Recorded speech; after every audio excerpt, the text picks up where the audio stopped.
প্রবাসী হলে একটা সুবিধা, প্রবাসী হলেও একটা সুবিধা, শপিং করার টেনশন থাকে না।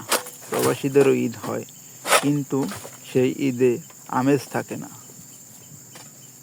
আহা জীবন, জীবনে অনেক কিছুই চাইলাম কিন্তু পাইলাম না, অথচ কত মানুষ না চাইতেই সব পেয়ে যায়।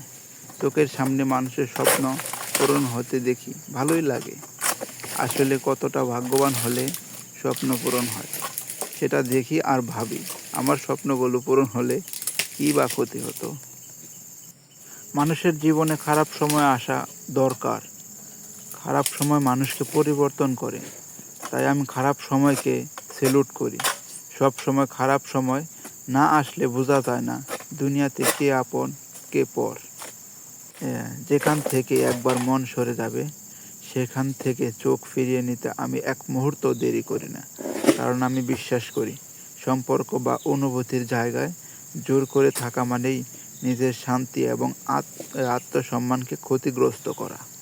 যে জায়গায় ভালোবাসা, সম্মান কিংবা মূল্যায়ন নেই, সেখান থেকে দূরে আসা শ্রেয়। জীবনকে এগিয়ে নিতে হলে পিছনের ব্যথা কিংবা অবহেলার ভার ফেলে সামনে তাকাতে হয়, আর সেটাই আমার নীতি।